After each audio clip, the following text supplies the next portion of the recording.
काय चाललंय इथं बारामतीमध्ये काही लाभार्थी आहेत, काही मोठे मोठे पदाधिकारी आहेत. इथं सर्वसामान्य जनता त्या पदाधिकाऱ्यांना मलिदा गँग असं म्हणतात.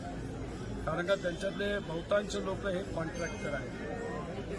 त्यांची कॉन्ट्रॅक्टरी चालावी यासाठी इथं कुठंतरी मायनसमध्ये या सुनित्रा वहिनी जाऊ नये यासाठी ते प्रयत्न करतायत. मग ते कार्यकर्त्याला फोन करतात, नोकरीवरनं काढण्याचा तिथं धमकी देतात. पोलिसांची एखादी कारवाई करू, जुना FIR असेल तर तो बाहेर काढू. काही PDCची बँकचे पदाधिकारी सुद्धा, कर्मचारी सुद्धा प्रचारामध्ये समाविष्ट करण्यात आलेले आहेत. दुर्दैव आहे, शेतकऱ्याची ती बँक आहे. त्यांच्यातून पण सांगितलं जातं की तुला लोन मिळणार नाही मिळणार. तिथं जर लोन दिलं असेल, त्यात अडचण आली असेल तर मग आम्ही लगेच तुझी प्रॉपर्टी जप्त करू.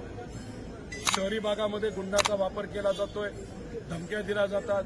गुंड म्हणतात या इलाक्यात राहायचं असेल तर साहेबांचा प्रचार तुम्ही करू नका. ह्या सगळ्या गोष्टी होत आहेत, हे लोक आम्हाला सांगत आहेत. आणि ही गोष्ट कुठेतरी चुकीची आहे. अशी प्रथा बारामती लोकसभा मतदारसंघामध्ये महाराष्ट्रात नव्हती. ती आज जर सुरू झाली आणि त्या प्रथेला जर यश आलं तर पुढे जाऊन विकास कुणीच करणार नाही. फक्त गुंडांना पाळलं जाईल, गुंडांचा वापर केला जाईल आणि दडपशाहीचं राजकारण हे वाढू शकतं. म्हणून हे कार्यकर्ते एकत्रित येऊन सुप्रियाताईला बारामती मतदारसंघातून कमीत कमी 3 लाखांनी निवडून देतील. बारामती लोकसभा मतदारसंघाचा विचार करायचा झालं तर एकीकडे सुप्रियाताई म्हणतात की धमकावलं जातं, एकीकडे तुम्ही म्हणताय धमकावलं जातं, दुसरीकडे शिवतारे म्हणतायत की धमकावलं जातं. तर आता शिवतारेंनी भूमिका इंदापूरला पण काही नेते बोलतात भाजपचे, असं ऐकलं की धमकावलं. तिकडे पण बोलतायत. दुसरी गोष्ट अशी की नेमकं धमकावतंय कोण, हा पहिला प्रश्न आहे. आणि दुसरा प्रश्न, सुप्रियाताईंच्या विरोधात जो पक्ष आहे, अजितदादा मित्रमंडळाचा जो पक्ष आहे तो, त्यांचे लाभार्थी, तसंच त्यांना साथ देण्यासाठी ठराविक काही BJPचे लोक आहे, असे दोघं मिळून सामान्य कार्यकर्त्यांना, इथं असणाऱ्या स्वाभिमानी पदाधिकाऱ्यांना धमकावलं जाते, असं आमचं मत आहे. दुसरीकडे अजित पवार असं म्हणतात की मी जर धमकावलं असतं किंवा माझ्या कार्यकर्त्यांनी धमकावलं असतं तर जनतेचा एवढा मोठा पाठिंबा आम्हाला मिळाला नसता आणि धमकावलं असतं मी पोलीस स्टेशनमध्ये कंप्लेंट करा. मग तिथपर्यंत कोण पोहोचत नाही. पाठिंबा कोणाकडनं मिळाला असता मोठा? पोलीस केस करा असे ते म्हणतात. पाठिंबा कोणाकडनं मिळाला असता? लोकांकडनं. कोणाला? रॅलीला एवढा प्रतिसाद मिळाला नसतो. हे चांगलं आहे, त्यांच्या रॅलीला प्रतिसाद मिळतोय, चांगली गोष्ट आहे. इलेक्शन होऊ द्या, मग बघूया प्रतिसाद. लोकशाहीच्या माध्यमातून साहेबांच्या पाठीमागे उभं राहतो का अजितदादांच्या?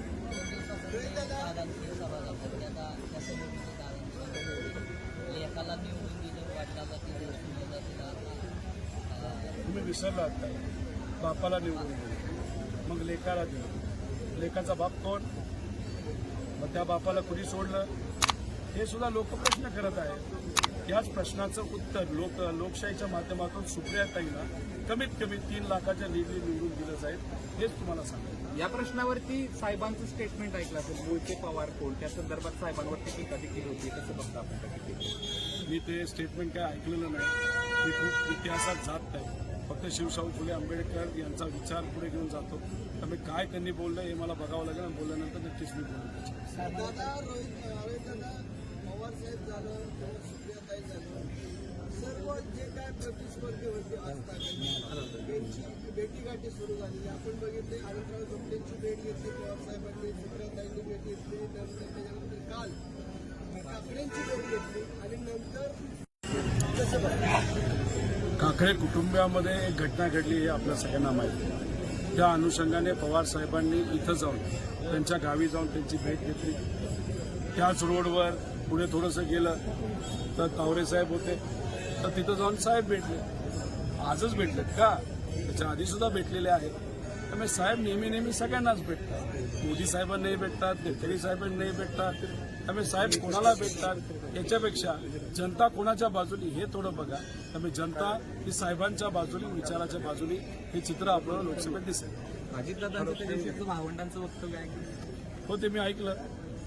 खरं तर मला एक कळत नाही की अजितदादा त्यांच्या भावांची बदनामी करतात. मी अजितदादांना विनंती इथं करेल एक छोटासा कार्यकर्ता म्हणून की तुमच्यात खऱ्या अर्थाने धाडस असेल तर भावांचं नाव घ्या, काय प्रकरण आहे हे तुम्ही सांगा, लोकांसमोर येऊ द्या ना, दूध का दूध पाणी का पाणी. उगाच लोकात मोघम स्टेटमेंट देऊन भावंडाची बदनामी का करताय? भावंड तुमचे, तुमच्या बहिणी सुद्धा तुमच्या प्रचारामध्ये लोकात फिरले, हे लोकात जाऊन जर आपण विचारलं तर हे कळेल. ते खऱ्या अर्थाने धाडस दाखवावं आणि भावांचं नाव घ्यावं. आणि एकदा त्यांनी नाव घेतल्यानंतर जे काही प्रकरण त्यांनी सांगितल्यानंतर ते आपण बघूया ते काय प्रकरण, त्याच्यावर नक्कीच त्यांचे भावंड बोलतील. पण भावंड बोलल्यानंतर त्याच प्रकरणावर बोलतील असं नाही, त्याचं स्पष्टीकरण देतीलच, पण मग ते कदाचित अजितदादांवर सुद्धा बोलतील. त्यामुळे हे वेगळ्या प्रकारचं राजकारण आहे. त्यात कदाचित दादांनी जाऊ नये असं छोटा कार्यकर्ता म्हणून, अतिशय लहान कार्यकर्ता, कुटुंबाचा एक घटक म्हणून मी विनंती करतो. शिवतारांना चा फॉर्म अपक्ष म्हणून राहण्यासाठी पवार कुटुंबातले कोणी याचे फोन गेले. पवार कुटुंबाचा कोणाचा फोन केला आहे ते कुठं सिद्ध झालंय? अजितदादांना आश्चर्य वाटलं, त्यांना वाईट वाटलं. आज अजितदादा सत्तेत कोणाबरोबर आहेत? भाजप बरोबर आहेत, शिंदे गटाबरोबर आहेत. त्यामुळे फडणवीस साहेबांचा सुद्धा फोन गेला असावा, शिंदे साहेबांचा सुद्धा फोन गेला असावा आणि हे दोन्ही फोन बघितल्यानंतर दादांना वाईट वाटलं असावं. मी आज त्यांच्याबरोबर सत्तेत आहे, तेच लोक शिवतारेंना फोन करून माझ्या विरोधात का बोलायला लावतात हे सुद्धा घडलं असावं. तेव्हा दादा स्पष्टपणे बोलतील तेव्हाच कळेल की काय झालं. पण दादा जे बोलतात ते सगळंच खरं बोलतात असं कुठं आहे? बारामती लोकसभा मतदारसंघाचा विचार करायचा झाला तर बहुसंख्य राष्ट्रवादी म्हणजे ज्यावेळेस फूट पडली त्यावेळेस बहुसंख्य नेते दादांसोबत गेलेले आहेत. आता तुम्ही ताई 3 लाखांनी निवडून येतील असं सांगताय, नेमकं त्याच्या कशा पद्धतीचं गणित? गणित सोपं आहे. गेल्या वर्षी लीड ही कायम राहील, थोडंसं त्याच्यामध्ये वाढच होईल. कारण का अनेक लोक जे दुसऱ्या पक्षाचे आहेत ते सुद्धा कुठेतरी भाजपबरोबर नाराज आहेत. ज्या पद्धतीने कुटुंब आणि पार्टी फोडली हे लोकांना पटलेलं नाही. त्यामुळे जे भाजपला मतदान होतं ते सुद्धा यंदा हे सुप्रियाताईला झालेलं आपल्या सर्वांना बघायला मिळेल. जिथं मायनस होतो तिथं सुद्धा आपण प्लस म्हणजे खडक वाचला. हे वातावरण आहे. लोकात गेल्यानंतर हे कळतं. एसीमध्ये बसून आणि फक्त मलिदा गँगला पुढे करून ह्या गोष्टी आपल्याला कळत नसतात. रामराजेंनी माडाच्या बाबतीत जर निर्णय बदलला नाही तर राहुल म्हणाले की आम्ही देखील दौडमध्ये निर्णयात बदल केला जाईल. तो त्यांचा अंतर्गत विषय आहे. एक भाजपचे एक अजितदादा मित्रमंडळाचे आहे, त्यांनी एकत्रित बसून तो विषय संपवावा, सोडावा. पण लोकांचंच मत भाजपच्या मित्रपक्षाच्या इतकं विरोधात गेलंय त्यामुळे अनेक लोक नुसतं कारणं देतील, वाद दाखवतील, पण लोक जे पाहिजे तेच करतील आणि उद्या जाऊन या कारणांचा वापर करत उद्या अजून एखादं कारण देत की का त्या भागामध्ये सुप्रियाताई